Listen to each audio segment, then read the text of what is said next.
Hello, hello, hello. It's time for war. We are in the Horseshoe. This is the podcast, the live pregame for Ohio State, Michigan at noon. It is finally here. Happy game day, everybody. We made it. That's Bill Landis, Jeremy Birmingham, and I am Austin Ward. There is a buzz in the air, Berm. Yep. High Street was as packed as it's been. Parking was as difficult as it's been all season. I think, Bill, that the people are ready. They seem pretty juiced up from what I could see driving in on campus. Maybe a little sauced up as well. Nothing wrong with that at 8 o'clock in the morning. Yeah, should be a good time. Some would say there is. But I think today we'll make an exception. Not today. Today that is permissible. Well, I am one sugar-free Red Bull and one large shot of Fireball down after swinging through the Boren tailgate. I can tell you that he and Jeff Hireman are also ready for a big one. It's been a decade since they capped an undefeated season in here by beating Michigan. And these Buckeyes, of course, looking for a little bit of revenge of their own. Berm, how are you feeling? I'm okay. You're okay? First key. Let's just get right to the keys. He doesn't even want to say how he's doing. Let's just get right to the keys. Let's just get right to the keys here. The first key is this stadium. Has to be as loud as it's been in a long time. And by that I mean 2018 Michigan. So, because that was the last time they played Michigan here because the world ended. And so now you're back to like existence, and the crowd needs to bring it today in a way that we haven't seen them regularly do. They were good against Notre Dame. This has to be great. This has to be an epic environment. I got the sense that at 8:45 in the morning, based on the sounds in this tunnel, that's not going to be a problem. No, it's about to get quite loud. Yeah, so if it gets loud on this show, sorry, this is what happens when you do a live show. That's the vibe. Yeah, that is the way it goes. So that's first key. Okay. Okay? For you guys, what matters the most? I was watching the Toledo game earlier this week and just watching. On purpose? Yeah. Well, I was trying to find like common threads throughout the season that I think might apply to this game, and I was just watching how they played Jaquan Finn. Like very undisciplined, letting getting the freaking facts straight. The way that they defended Daquan Finn in that watched game the show, evidently. was alarming, and I don't know if they've seen a guy like that since then, but I think J.J. McCarthy is that, and they cannot let him get outside of the pocket, because if he does, that is where I think he hurts teams the most. He doesn't want to be in the pocket with bodies flying around him, having to dissect things down the field. He wants to get on the edges, and they have to. I think Zach Harrison said that they have to like rush smart, rush responsibly against J.J. McCarthy to make sure he can't make plays that way. I think that they got a reminder of that last week against Tuatito. JT Tuimoloau overcommitted just a little bit one time, and it led to a big play and a touchdown. So you have to be aggressive and then contained as well, controlled aggression. I don't know how exactly that translates when Jim Knowles is talking about recklessness from Jack Sawyer. So I mean, you have to pick your spots. Like you can't win this game conservatively. And if we're just going to talk about Zach, like he waited 2 beats and then decided to blitz. And when you go, and you have to be able to finish that play. So I think those are both good. I think we'll talk about the status report when we're able to in about 6 minutes. But I'm a believer now, after seeing what happened last year. I felt like it was always a cliche for a little bit of a long time about winning against the rush and winning the trenches, and that dictates the game, especially because things trended in an opposite direction in 2017 and 2018. But back to reality, I guess, a year ago, and Ohio State's offensive line is going to have to win their battles, and I think specifically last year they were exposed a bit on the edges by Hutchinson and Ojabo. Michigan is their strength this year, I believe, is at defensive tackle. Yeah. And we've talked all year, where is there possible holes or weaknesses in the Ohio State offensive line at times, and it's been at guard with Matthew Jones, and then for a couple weeks in the second half of the season from Donovan Jackson. Luke Whipple has been very good, but he's also dealing with an ankle injury, a little bit of soreness going on there. So those 3 guys in particular are going to have to be at their absolute best. The matchup for them is the toughest that they will have faced all year, and in a game like this, you have to answer the bell. Yeah, I don't know that it really ultimately matters who rushes for more yards. I think what matters is who controls the line of scrimmage when Ohio State has the football, when Michigan has the football. Are you standing them up? Are you getting blown off the line? That is what we saw a year ago. Michigan's offensive line is the best in football by pretty much every available metric, but they also haven't played a team that has a group of defensive linemen like Ohio State has, and so you just want to see how that matchup comes out early. To me, the biggest and most important thing for Ohio State is winning on first down. You cannot do what they've done a lot in the last month, which is end up at 2nd and 12. You can do that against Maryland. You can do that against Indiana. You cannot do that in this game. You're going to have to come out and establish early that even if you're getting 2 or 3 yards on first down, that you're winning first down. No going backwards for Ohio State.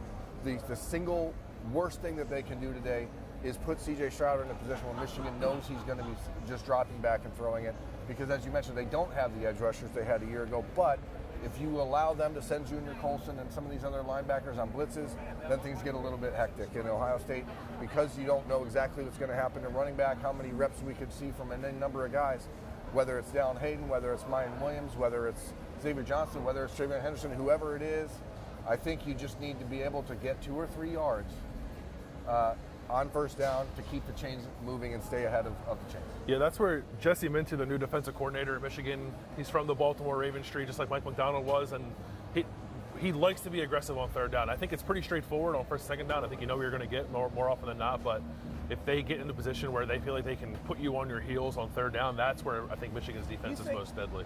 Sorry, do you think it's kind of weird that a guy who grew up the son of a famous football coach, whose brother's a Super Bowl champion coach, whose brother just gives him defensive coordinators every year, should be telling other people that they were born on third base?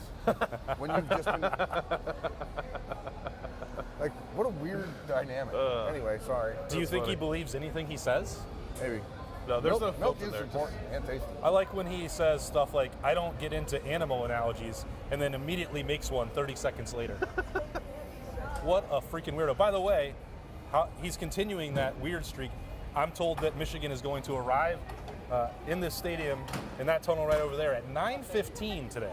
It's about an hour earlier than Never a visiting team normally does. Ever seen anybody arrive, a visiting team, that early? What are they going to do? I don't know. They must have a bunch of jugs of milk or something going on in there. Hot cocoa.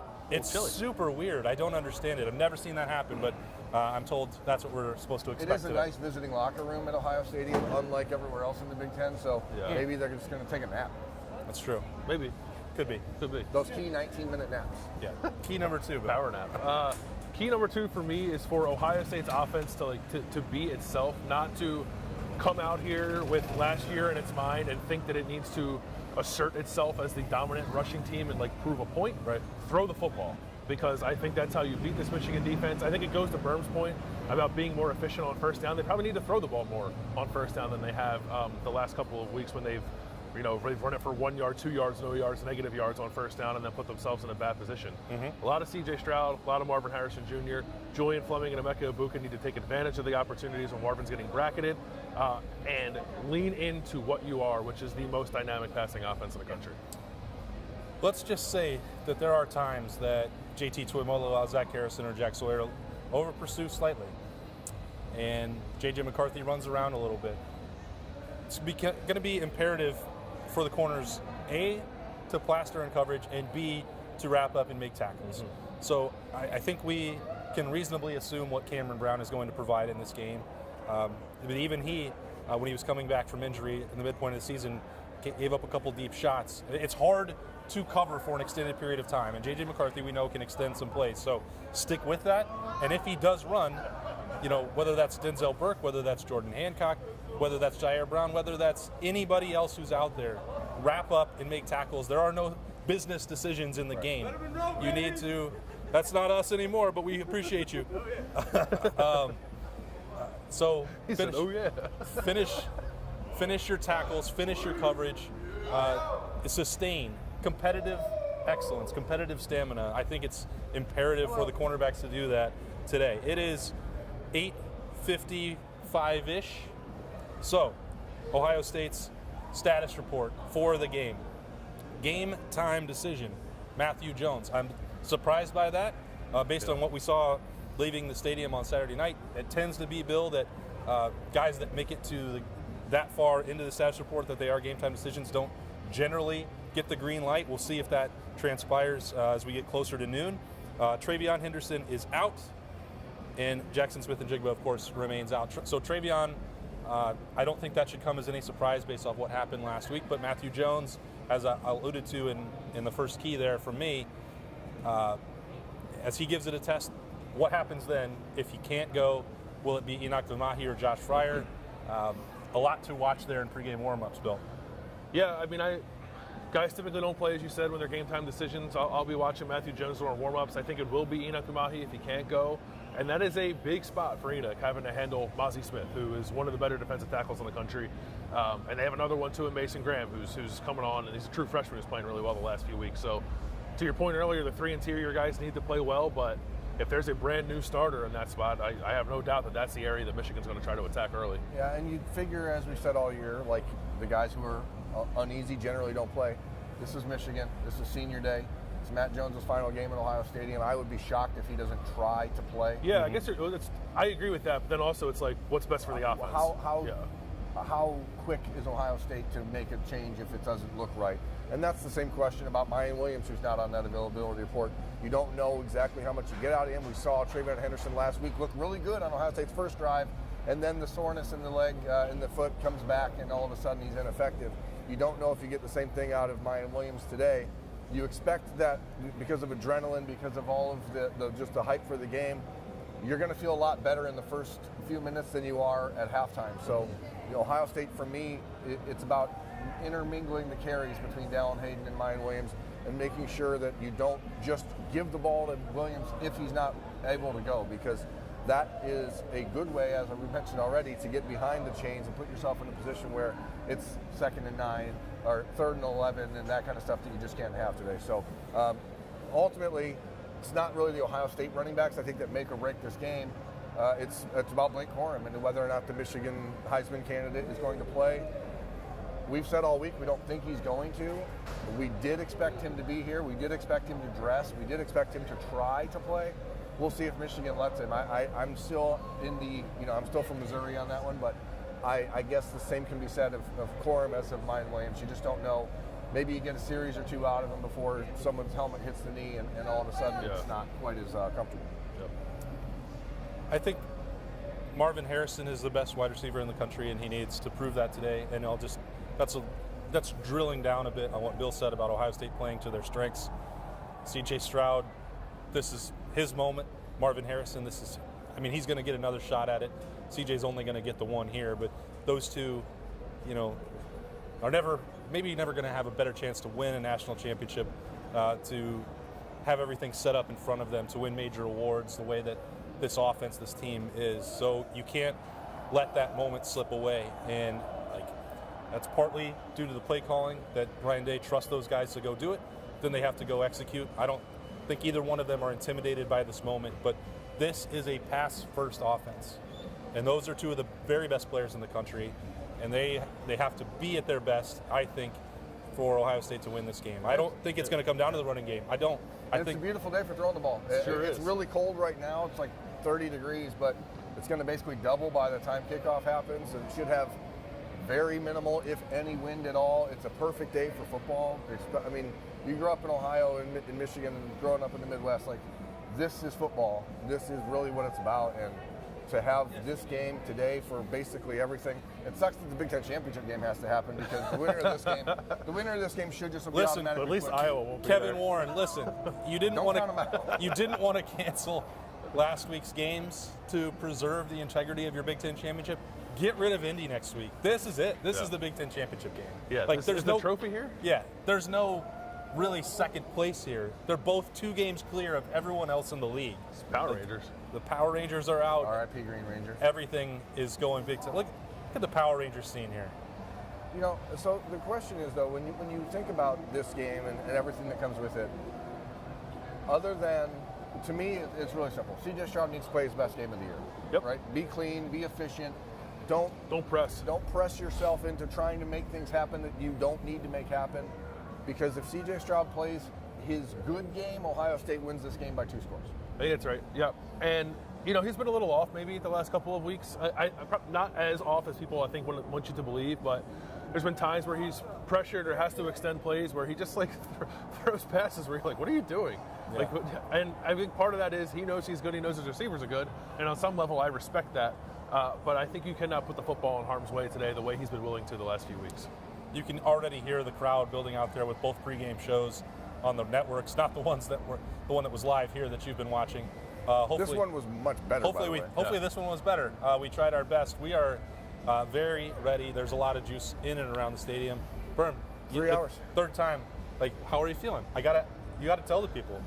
I'm in game mode, man. You're in game mode. Okay. I'm ready to go.